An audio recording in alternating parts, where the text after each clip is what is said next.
Hello दोस्तों, कैसे हैं आप सभी का स्वागत है एमएम मैथ स्टडी में। आज हमारा प्रैक्टिस सेट नंबर 26 है और इसमें हम देखने वाले हैं मैथ के इंपॉर्टेंट सवाल जो आपके एसएससी, रेलवे, दिल्ली पुलिस या कोई सा भी गवर्नमेंट एग्जाम हो उन सभी के लिए बहुत ही महत्वपूर्ण होने वाले हैं।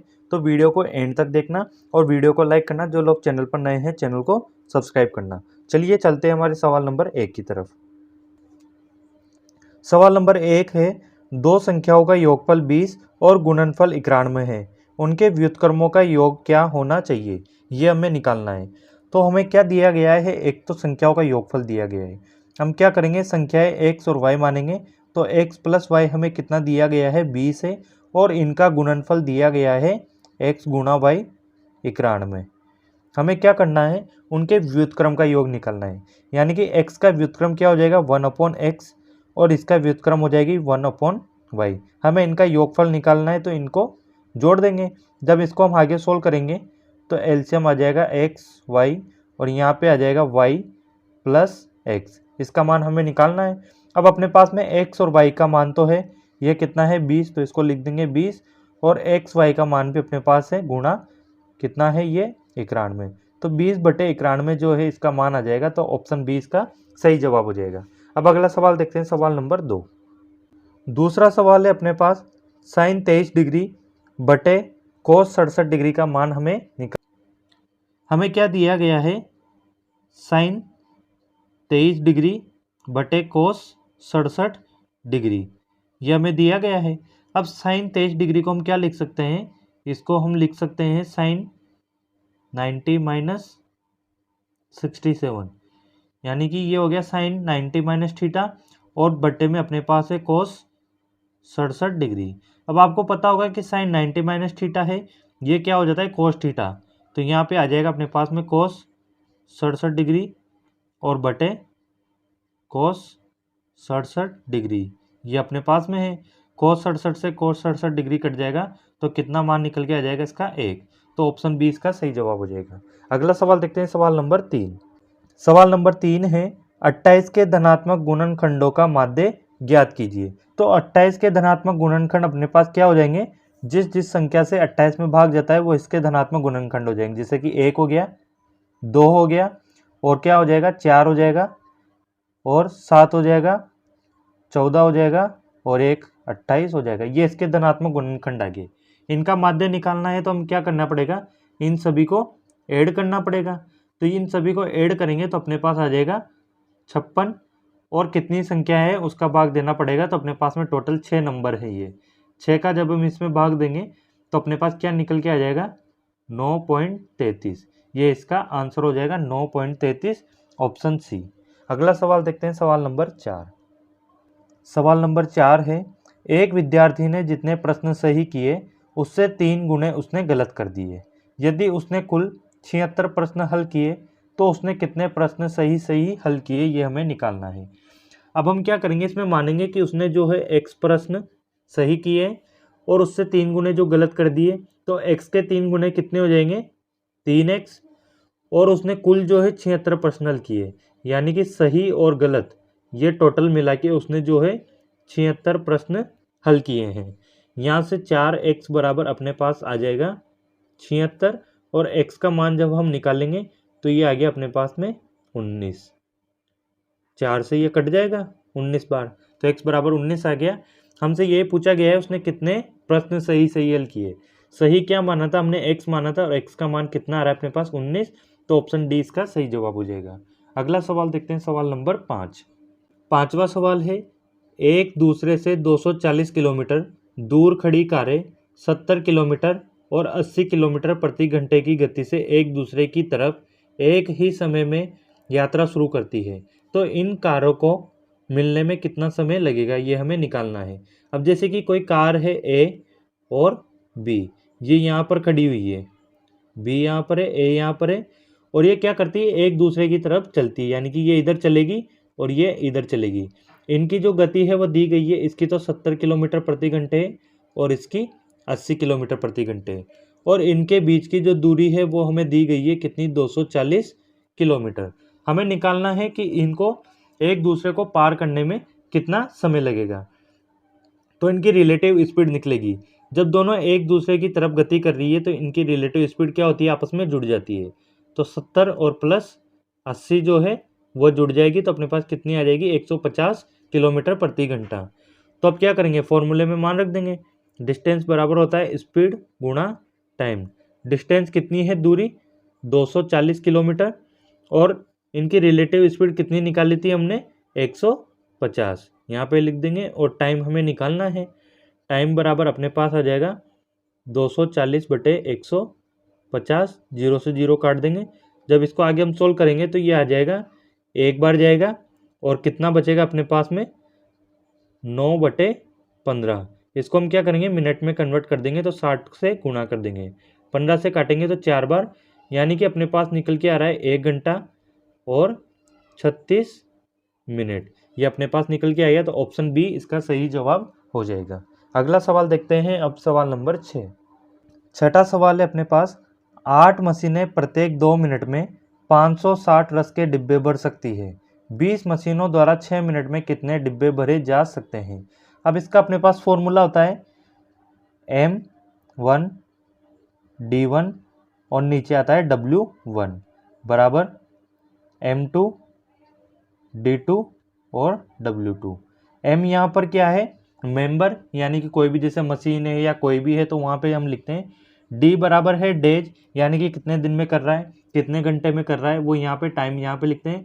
और W क्या है, वर्क, जो वर्क हम करते हैं। इसमें मान रखेंगे, M की जगह क्या लिखेंगे, 8 मशीनें हैं तो 8, D की जगह क्या लिखेंगे, उसको कितना टाइम लग रहा है, 2 मिनट, तो यहाँ पे लिख देंगे 2, और इतने मिनट में कितने डिब्बे भरती है, वो 560 डिब्बे, तो यहाँ पे लिख देंगे। M2 की जगह क्या आएगा, 20 मशीनें हैं तो 20, इसका टाइम कितना दिया हुआ है हमें, 6 मिनट, और W2 जो है हमें निकालना है। इसको यहाँ से हम सोल्व कर लेंगे, 4 से इसको काटेंगे तो ये कट जाएगा 5 बार, 4 से ये कटेगा 2 बार, और इस 2 से इसको काट देंगे 3 बार, और 2 से जब इसको काटेंगे तो अपने पास आ जाएगा 280, यानी कि W2 बराबर अपने पास आ रहा है 280 गुणा 15। जब हम इसको आगे सोल्व करेंगे तो अपने पास कितना आ जाएगा, ये आ गया 4200, यानी कि 4200 डिब्बे जो है वो 20 मशीनें 6 मिनट में मिलके भर देगी। तो ऑप्शन बी इसका सही जवाब आ जाएगा। अब अगला सवाल देखते हैं, सवाल नंबर 7। सातवां सवाल है जिसमें बोला गया है, स्थिर जल में एक नाव की गति 11 किलोमीटर प्रति घंटा है। यदि नाव 2 घंटे में धारा की विपरीत दिशा में 19 किलोमीटर की दूरी तय करती है तो धारा की गति किलोमीटर प्रति घंटा में ज्ञात कीजिए। तो अब उसने हमें क्या दे रखा है, एक तो नाव की गति दी गई है जिसे हम v लेते हैं, ये कितनी दी गई है, 11 किलोमीटर प्रति घंटा, और समय दिया गया है t, कितना दिया गया है, 2 घंटे, और विपरीत दिशा में जो है 19 किलोमीटर की दूरी तय करती है, यानी कि d का मान अपने पास कितना हो जाएगा, 19 किलोमीटर हो जाएगा। अब हमें क्या है, धारा की गति निकालनी है, तो क्या करेंगे, दूरी का फॉर्मूला लगाएंगे। दूरी बराबर होता है अपने पास स्पीड गुणा टाइम। दूरी अपने पास कितनी है, 19 किलोमीटर, बराबर स्पीड कितनी है, स्पीड जो है धारा की विपरीत बोला गया है, विपरीत बोला गया है तो हम क्या लेंगे, v माइनस यू लेंगे, और v माइनस यू यहाँ पे लेंगे तो v का मान तो अपने पास कितना है, 11 है, और माइनस u का मान हमें निकालना है। t का मान अपने पास कितना है, 2 घंटे है। इसको जब हम सोल्व करेंगे तो अपने पास आ जाएगा 19 बराबर 22 माइनस 2u। यहाँ से क्या करेंगे, 2u बराबर हो जाएगा अपने पास 19, जाके इधर माइनस होंगे तो 3, और u का मान अपने पास कितना निकल के आ जाएगा, 3/2, यानी कि 1.5 किलोमीटर प्रति घंटा।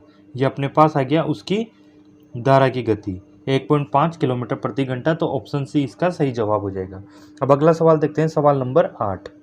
8वां सवाल है, एक त्रिभुज PQR की भुजा के मध्य बिंदु DE तथा F के रूप में चिन्हित है। यदि त्रिभुज का क्षेत्रफल जो है 480 वर्ग मीटर है तो त्रिभुज DEF का क्षेत्रफल क्या होगा, ये हमें निकालना है। अब हमें क्या दिया गया है, एक त्रिभुज दिया गया है PQR, ये हम त्रिभुज बना लेंगे PQ और R, ये है अपने पास P, ये Q और ये R। अब इनके मध्य बिंदु से जो है एक त्रिभुज बना हुआ है, यानी कि इसका मध्य बिंदु ये है और इसका ये और इसका मध्य बिंदु ये है, तो इनसे एक त्रिभुज बना है। वो क्या है अपने पास में, D, E और F। अब मध्य बिंदु वाले जो त्रिभुज होता है उसमें क्या होता है, अगर इस पूरे का क्षेत्रफल अगर 4 इकाई है तो इनसे जो ये 4 त्रिभुज बन रहे हैं मध्य बिंदु से, ये वाले, इन सभी का मान जो होगा बराबर होगा, यानी कि 1 1 1 इनका हो जाएगा। 4 बराबर अपने पास क्या दिया गया है, 480 मीटर स्क्वायर दिया गया है पूरे पी क्यू आर का। पूरे त्रिभुज जो है पी क्यू आर उसका दिया गया हमें 480। यहाँ से 1 का मान निकालेंगे तो अपने पास कितना आ जाएगा, 120। और हमसे क्या पूछा गया है, डी ई एफ का क्षेत्रफल। तो डी ई एफ जो ये वाला त्रिभुज है इसका कितना है, 1 इकाई है, और 1 इकाई का मान कितना है, 120 वर्ग मीटर। तो ऑप्शन 20 का सही जवाब हो जाएगा 120 वर्ग मीटर। अगला सवाल देखते हैं, सवाल नंबर 9। सवाल नंबर 9 है, 126 किलोमीटर प्रति घंटा की चाल से चल रही एक रेलगाड़ी 72 किलोमीटर प्रति घंटा की चाल से चल रही एक कार को 40 सेकंड में पार करती है। तो रेलगाड़ी की लंबाई मीटर में क्या होगी, ये हमें निकालना है। अब क्या है, जैसे कि कोई कार है, ये कार है, ये जो है इस डायरेक्शन में चल रही है 72 किलोमीटर प्रति घंटे की स्पीड से, और एक ट्रेन जो है इधर पीछे से आ रही है और इसकी स्पीड कितनी है, 126, और ये भी इस डायरेक्शन में चल रही है क्योंकि इसको पार करती है। तो ट्रेन की स्पीड ज़्यादा है और कार की स्पीड कम है तो ये इसको पार कर जाएगी, और हमसे वही पूछा गया है कि 40 सेकंड में पार करती है तो ट्रेन की लंबाई कितनी होगी।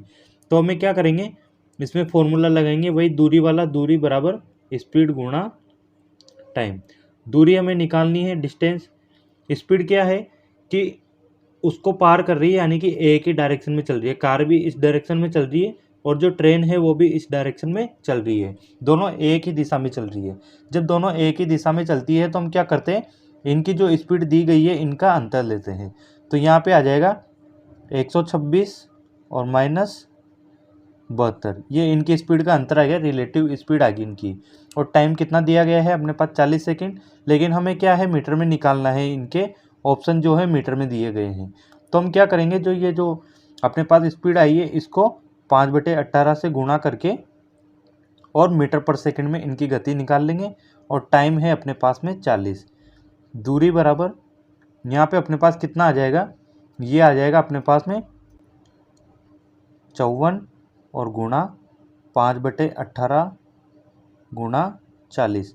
18 से जब इसको काटेंगे तो अपने पास 3 बार, और ये आ गया अपने पास में दूरी निकल के इनके 5 या 15, और 15 को जब 40 से हम गुणा करेंगे तो अपने पास आ गया 600 मीटर। यानी कि अपने पास जो है उस ट्रेन की लंबाई निकल के आ गई कितनी, 600 मीटर। तो ऑप्शन सी इसका सही जवाब हो जाएगा। अब अगला सवाल देखेंगे, सवाल नंबर 10। सवाल नंबर 10 है, एक तार के टुकड़े से 110 सेंटीमीटर भुजा वाला एक वर्ग बनाया गया। यदि उसी तार को मोड़कर एक वृत्त बनाया जाए तो वृत्त की त्रिज्या क्या होगी, ये हमें निकालना है। अब एक जो है तार का टुकड़ा है, वर्ग की भुजा बनाई गई है, यानी कि उससे वर्ग बनाया गया है ये, और उसकी एक भुजा की लंबाई जो है हमें दी गई है कितनी, 110 सेंटीमीटर। अब वर्ग बनाया है तो इसका जो परिमाप है वो अपने पास कितना होता है, 4a, और a का मान कितना है अपने पास, 110 मीटर, 110 सेंटीमीटर। तो 4 गुणा 110 जब हम करेंगे तो अपने पास कितना निकल के आ रहा है, 440 सेंटीमीटर। ये अपने पास जो है ये वर्ग आ गया है। अब इसी से वृत्त बनाया गया है, तो वृत्त जब ये बनेगा तो इसका परिमाप और इसका परिमाप बराबर होगा, क्योंकि इस वाले तार को लंबा करके इसी से तो वृत्त बनाया गया है। जब ये वृत्त बनाया गया है तो इसका परिमाप और इसका परिमाप बराबर होगा, तो हम क्या करेंगे, उसको बराबर कर देंगे। वृत्त का परिमाप होता है अपने पास 2 पाई आर, पाई की वैल्यू हम लिख देंगे 22/7, और आर हमें निकालना है, और ये बराबर कर देंगे इस वर्ग के परिमाप के 440 के। यहाँ से हम 22 से इसको काटेंगे तो 20 बार, और 2 से इसको काटेंगे 10 बार। तो आर का मान कितना निकल के आ रहा है अपने पास में, 70 सेंटीमीटर। यानी कि अपने पास त्रिज्या निकल के आ गई उसकी 70 सेंटीमीटर। तो बी इसका सही जवाब हो जाएगा। ये थे अपने 10 सवाल जो आपके सभी प्रकार के एग्जाम के लिए बहुत ही महत्वपूर्ण होने वाले हैं, और वीडियो को एंड तक जिसने देखा है उसको सभी सवाल समझने में आए होंगे। तो वीडियो लाइक करना और कमेंट करके बताना आपको वीडियो कैसी लगी, और जो लोग चैनल पर नए हैं वो चैनल को सब्सक्राइब कर लेना।